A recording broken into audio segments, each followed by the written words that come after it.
Qu'est-ce que le monde et comment un chrétien doit-il y vivre? Écrit par John Nelson Darby au XIXe siècle. Ce texte que j'ai découvert à l'été 2017 n'a jamais été aussi actuel qu'en ce moment où la chrétienté visible vit probablement plus dans la déchéance qu'à n'importe quelle époque passée. Peut-être même qu'au Moyen-Âge. Bonne lecture, bonne écoute. Que vous soyez sans reproche et purs, des enfants de Dieu irréprochables, au milieu d'une génération tortue et perverse, parmi laquelle vous reluisez comme des luminaires dans le monde. Philippiens 2 verset 15. N'aimez pas le monde, ni les choses qui sont dans le monde. Si quelqu'un aime le monde, l'amour du Père n'est pas en lui. 1 Jean 2 verset 15. Ne savez-vous pas que l'amitié du monde est inimitié contre Dieu? Quiconque donc voudra être ami du monde, se constitue ennemi de Dieu. Jacques 4 verset 4. Qu'est-ce que le monde? Telle est la question de toute importance, qui s'impose à l'examen attentif du chrétien sérieux et réfléchi. Qu'est-ce que ce monde, dont il est appelé à se conserver pur? Jacques 1 verset 27.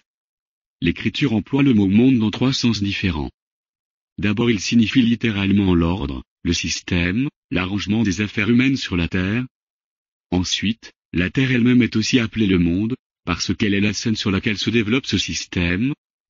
Enfin l'ensemble des individus, qui vivent selon ce même système, est encore désigné sous le nom de monde. On peut donc distinguer la scène du monde, les personnes du monde et le système du monde.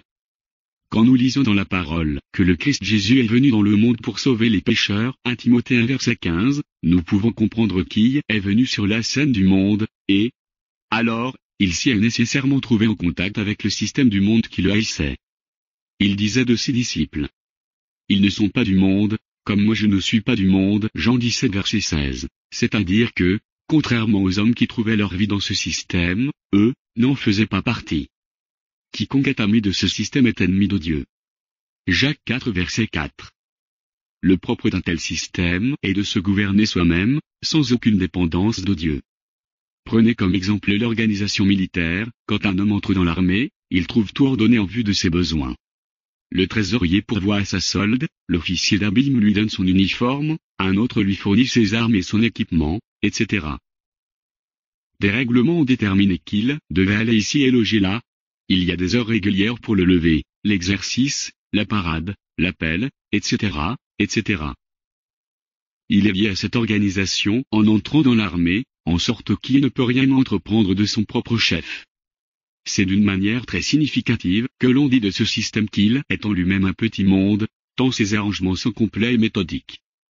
Cependant ce n'est là qu'une faible illustration de l'immense système qui gouverne tout et qui s'appelle le monde, système dans lequel il est pourvu à la satisfaction de chaque besoin de l'homme, de même qu'à l'exercice de chacune de ses facultés. L'homme a besoin de société aussi, le monde n'a pas manqué de pourvoir au système social, il en a fait une étude parfaite en elle-même. La position sociale est tout pour l'homme, il ne s'épargne aucune peine pour cela créer et aucune dépense n'est trop considérable pour atteindre ce but. Considérez cette immense échelle, la société, avec ses myriades de créatures humaines, dont les unes s'efforcent de grimper de plus en plus haut, tandis que les autres cherchent à se maintenir convenablement dans leur position acquise. Quel terrible pouvoir que celui de ce système social, pour absorber l'esprit et le cœur. De plus, l'homme a besoin d'un gouvernement politique pour la protection de sa vie, de sa propriété, de ses droits, et le système du monde y répond aussi pleinement. Et quel arrangement compagnie a-t-il pas pour ce que nous appelons les affaires? Les occupations, dans ce monde, forment un ensemble des plus remarquables. Les hommes doués simplement de la force physique trouvent de l'ouvrage, les esprits inventifs peuvent librement déployer leur génie. Les âmes d'artistes se manifestent dans leur monde de sculpture, de peinture, de musique ou de poésie, les savants cherchent à résoudre leurs problèmes, les écrivains composent leurs livres, les convoitises même et le luxe de quelques-uns fournissent à d'autres des moyens d'existence. L'homme est une créature très complexe, qui a besoin d'un bon nombre de choses différentes pour se satisfaire. Il lui faut un peu d'affaires, un peu de politique, un peu de société, un peu d'études et enfin un peu de religion. L'homme est naturellement religieux. Le mot religion, que nous employons si souvent, ne se trouve que 5 fois dans toute la Bible. La religion n'est pas la piété, car les adorateurs des idoles sont religieux. La religion fait partie de la nature de l'homme, tout autant que son intelligence ou sa mémoire. Par conséquent, le système du monde, qui répond si complètement à tout ce qui est de l'homme, ne manque pas d'offrir un aliment à ce besoin de sa nature. pour celui qui sera particulièrement sensible aux tendres impressions, qui a l'amour du beau, une musique harmonieuse, d'imposantes cérémonies, des rites religieux, lui seront présentés. Un autre, qui sera d'une nature indépendante et d'un caractère ouvert, trouvera dans le libéralisme de quoi donner libre cours à ses sentiments. Si, au contraire, il est d'un caractère froid, réservé, réfléchi, une sévère orthodoxie lui conviendra. S'il est consciencieux, faisant peu de cas de lui-même, et croit indispensable de faire pénitence d'une manière ou d'une autre, ses besoins pourront aussi être satisfaits dans ce système, et ainsi de suite. Il y a donc des croyances, des doctrines et des sectes pour chaque variété de caractère, pour chaque forme de sentiment religieux dans la chair. Quel système pourrait être plus admirable et plus complet? Rien n'y a laissé de côté. Il contient assez de prétendues joies et de satisfaction pour que cette grande messe mobile de l'humanité soit constamment en activité, et jouisse d'un consentement relatif. Les cœurs cherchent sans cesse ce qui peut les remplir, les esprits sont affairés. Si une chose fait défaut, on se hâte de recourir à une autre. L'affliction et la mort même ne sont pas laissées de côté dans les arrangements du système du monde. Il est pourvu aux funérailles, aux vêtements et aux visites de deuil, aux paroles de sympathie, en un mot à tout ce qui s'y rapporte. De sorte que le monde est capable, au bout de peu de temps, de s'élever au-dessus des chagrins et de rentrer dans sa sphère d'occupation habituelle. Mais aujourd'hui Dieu amène quelques-uns de ceux qui sont dans un tel monde, un bien petit nombre, à voir que tout ce qui le compose, affaires, politique, éducation, gouvernement, science, invention, chemin de fer, télégraphe, arrangements sociaux, institutions charitables, réformes, religion, etc., fait partie du système du monde, d'un système qui tend à se perfectionner chaque jour. Ce qu'on appelle le progrès du siècle n'est pas autre chose que le développement de cet élément mondain. Or la relation actuelle de Christ avec un tel monde doit être aussi la nôtre. La place qu'il occupe en haut et celle qu'il n'occupe pas en bas, nous montre suffisamment quelle doit être notre place. Pourquoi doit-il en être ainsi? Demandera-t-on peut-être. Ne savez-vous donc pas que Satan est le Dieu de ce monde, le chef de l'autorité de l'air, le directeur de ce monstrueux système? Il en est l'énergie, le génie et le prince. Quand Jésus-Christ était sur la terre, le diable vint lui offrir tous les royaumes de la terre et leur gloire, car, dit-il, elle m'a été donnée, et je la donne à qui je veux. Si donc tu te prosternes devant moi, elle sera toute à toi. Luc 46, 7. Ici, le rideau est levé, et le véritable objet de tout culte religieux de l'homme est mis en pleine évidence. L'Écriture parle de Satan comme de quelqu'un qui était plein de sagesse, et parfait en beauté, Ézéchiel 28 verset 12, et qui se déguise lui-même en ange de lumière, 2 Corinthiens 11 verset 14. Qui peut donc s'étonner de ce que les hommes insouciants, et même les plus réfléchis, soient trompés et abusés? Combien peu ont les yeux ouverts pour voir, par la parole de Dieu et l'onction du Saint-Esprit, le vrai caractère du monde. Quelques-uns pensent avoir échappé au piège de la mondanité, en ayant abandonné ce qu'on appelle les plaisirs mondains, et en étant devenus membres de certaines églises, ou d'associations religieuses, ne discernant pas qu'ils sont tout autant dans le système du monde qu'auparavant. Seulement, Satan, qui en a le prince, les a fait passer d'un département dans l'autre, afin de rassurer leur conscience inquiète, en les rendant plus contents d'eux-mêmes. Les choses étant telles, la question s'élève naturellement: quel est le remède? Comment ceux qui marchent dans le schéma large, et ont vécu jusqu'ici selon le système du monde, pourront-ils échapper à son contrôle? Comment leur est-il possible de connaître ce qui est du monde et ce qui est de Dieu? L'apôtre dit: tous ceux qui sont conduits par l'Esprit de Dieu, ceux-là sont fils de Dieu. Romains 8 verset 14. Le mode normal de la vie chrétienne est d'être gouverné par Christ, de la même manière que le corps d'un homme est sous la direction de sa tête. Quand il est en santé, il n'y a aucun mouvement de la main ou du pied, à moins que la tête ne dise agis.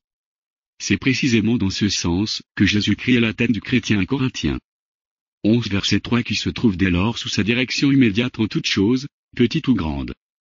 C'est ainsi que le christianisme frappe la mondanité à sa racine, car tandis que la libre volonté de l'homme est le principe fondamental sur lequel est édifié tout le système du monde, le principe de la vie chrétienne est la dépendance de Dieu et l'obéissance à sa volonté. Le grand but de Satan est d'établir pour l'homme un système qui se substituera entièrement à la direction de l'Esprit de Dieu. Ce sera son chef-d'œuvre au temps de la fin, et le trait proéminent de l'apostasie, qui s'avance à grands pas. Satan se déclarera alors ouvertement, dans sa propre personne, le Dieu de ce monde, ce qui, pour le moment, est encore caché en mystère. N'est-ce donc pas grandement le temps pour les chrétiens de se réveiller du sommeil et de considérer s'ils ne sont pas en quelque façon associés à un système qui mûrit si rapidement pour le jugement? Point d'interrogation. Mais, dira-t-on, comment pouvons-nous empêcher cela? Ne sommes-nous pas liés à ces choses malgré nous, par notre commerce et nos professions diverses, comme membres du gouvernement et de la société? Il faut bien vaquer à ces affaires. Oui, c'est là une nécessité que chacun admet. Mais remarquez que le fait même que chacun l'admet, est une preuve qu'elle n'est pas de Dieu, et c'est ici la victoire qui a vaincu le monde, savoir notre foi, 1 Jean 5 verset 4. La foi ne regarde pas aux circonstances extérieures, à ce qui est possible ou impossible. La foi n'a aucun égard à ce qui se voit, mais regarde à Dieu. Tout autour de nous, nous trouvons des personnes qui nous diront ce qu'il est convenable de faire et de ne pas faire parmi les hommes, car ce qui convient à l'homme est leur règle et leur mesure. Mais l'enfant de Dieu va droit son chemin, ne prêtant aucune attention à ce que ces personnes disent, car ce qui convient à Dieu est sa règle et sa mesure. Elles peuvent avoir leur chemin tracé aussi clairement que possible, chemin parfaitement raisonnable et satisfaisant. Mais cela n'est d'aucune valeur pour quelqu'un qui marche par la foi. Il sait que ce qui est universellement estimé comme le bon chemin, doit être, au contraire, le mauvais, car c'est là le chemin large. Luc 16 verset 15.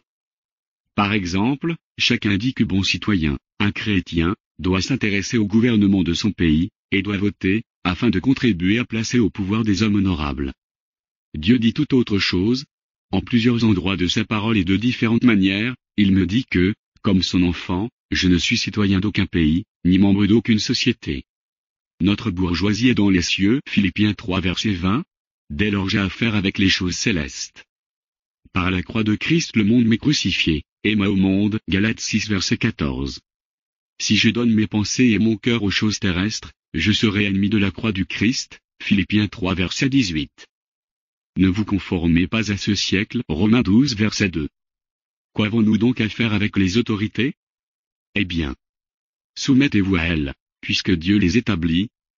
Quand elles demandent le paiement des impôts, acquittez-vous-en et faites des supplications pour les rois et pour tous ceux qui sont haut placés. 1 Timothée 2 verset 1.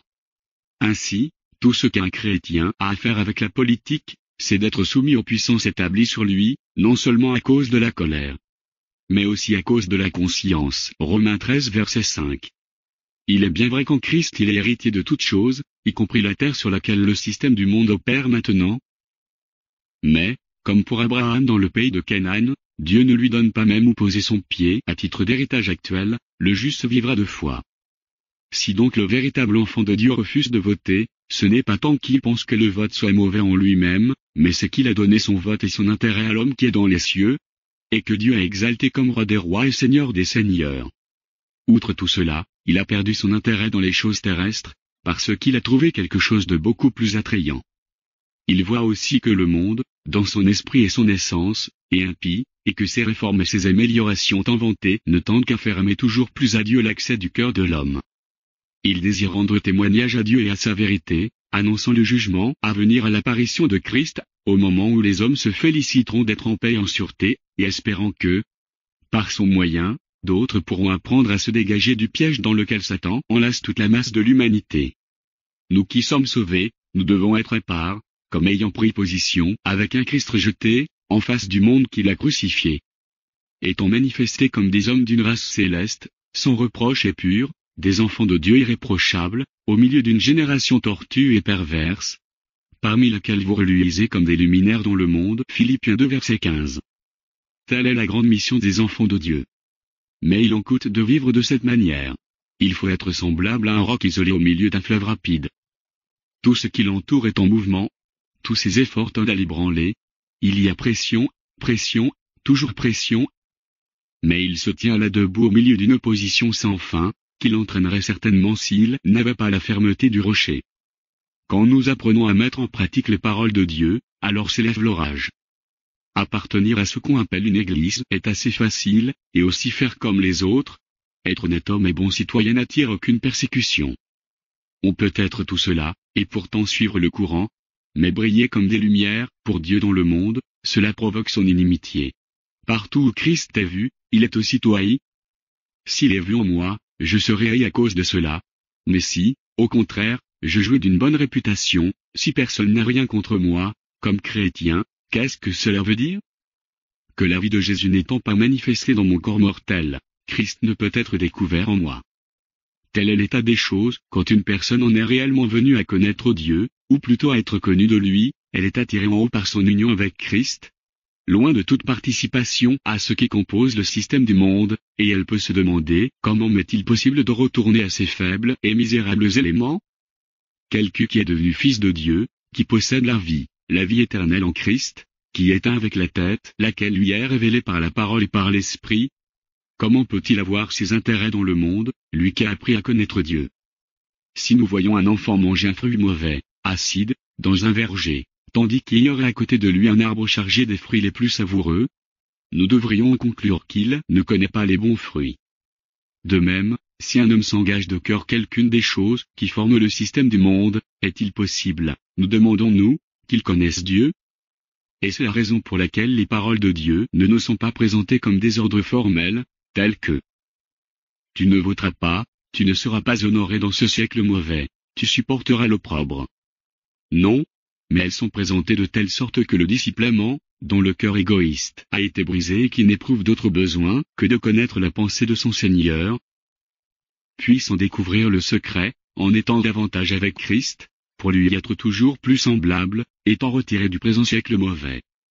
Ce n'est plus comme les anciens commandements de la loi mosaïque, tu feras et tu ne feras pas, et cependant la chose est parfaitement claire et facilement discernée, pourvu que l'œil soit simple. Dieu pourvoit merveilleusement à ce que cœur plein d'amour puisse prendre connaissance, sans aucune difficulté, de sa volonté, tandis que le cœur qui n'est pas sincère ne sait faire autre chose que d'inventer des excuses et de trouver des prétextes pour suivre un sentier de propre volonté. On peut rencontrer une application de cette vérité dans une famille. Représentons-nous un fils aimant, dévoué, obéissant, qui s'étudie à comprendre la conduite et la pensée de son père, il aura le sentiment de ce devoir, et tout lui deviendra facile et naturel, tandis qu'autre fils, placé dans les mêmes conditions, et jouissant des mêmes avantages, connaît bien la pensée de son père, ou du moins devrait la connaître. Mais depuis qu'il ne cherche que son propre plaisir, il se met à dire « Je ne savais pas, tu ne m'avais jamais dit que je ne devais pas faire ceci ou cela, ou que je ne devais pas aller dans un tel ou tel lieu. » Pour terminer, je voudrais encore ajouter ceci, on ne peut pas faire autrement que d'être en contact avec le système du monde, mais ce contact ne doit jamais être celui de la communion. Quel accord y a-t-il de Christ avec Bélial? 2 Corinthiens 6 versets 14 à 18. Je ne fais pas la demande, que tu les ôtes du monde, mais que tu les gardes du mal. Jean 17 verset 15. Jésus, qui n'était pas de ce monde, y souffrit et y fut à l'étroit. L'isolement et la tribulation furent des choses réelles, pour lui, et il en sera de même pour nous, dans la mesure de notre fidélité à suivre ses pas. Combien n'y en a-t-il pas, parmi nous, chrétiens, qui recherchent leur satisfaction et leur bien-être, éprouvant un certain sentiment de chez-soi, dans ce système impie du monde. Un chez-soi ici-bas où Christ n'est pas. Nous sommes des voyageurs sans domicile, des pèlerins fatigués, et de vrais étrangers, si nous sommes de Christ. Aussi longtemps que nous sommes dans le monde, nous ne pouvons pas nous soustraire à son contact. Mais ne sommes-nous pas en contact avec lui dans bien des choses où il ne devrait y en avoir aucun, et il n'y en aurait certainement pas si nous portions partout, dans le corps, la mort de Jésus. Elles sont nombreuses, les déceptions par lesquelles l'ennemi amorce le cœur, même des enfants de Dieu. Réunions religieuses, œuvres charitables, sociétés fraternelles, toutes ces choses auxquelles la chair peut participer, sont substituées à la vie dans la foi au Fils de Dieu. Les hommes pieux des temps anciens, dont le témoignage d'avoir plu à Dieu est parvenu jusqu'à nous, ont été méprisés. Hébreux 11, versets 36 et 37. D'autres sont devenus comme les balayeurs du monde et le rebut de tout jusqu'à maintenant. 1 Corinthiens 4 verset 13. Ils avaient leur bourgeoisie dans les cieux. Mais nous, au lieu de cela, nous sommes honorables. C'est que nous vivons beaucoup trop selon le système du monde. Dès lors il ne peut y avoir de conflit entre nous et lui. Le résultat en est que nous sommes des sujets déloyaux de Christ, évitant la croix et son opprobre. Cependant la parole demeure inaltérable. Et tous ceux aussi qui veulent vivre pieusement dans le Christ Jésus, seront persécutés. 2 Timothée 3 verset 12. Il y a un chemin étroit. Puissions-nous être du petit nombre de ceux qui le trouvent. Nous avons nos passeports avec nous. Nous sommes scellés du Saint-Esprit, et nous n'attendons que le cri de commandement pour être ravis dans les nuées à la rencontre du Seigneur et pour être toujours avec lui. Quelle espérance bénie! grâce et paix à vous, de la part de Dieu le Père et de notre Seigneur Jésus-Christ, qui s'est donné lui-même pour nos péchés, en sorte qu'il nous retira du présent siècle mauvais. Selon la volonté de notre Dieu et Père, auquel soit la gloire au siècle des siècles. Amen. Galates 1 verset 3-5.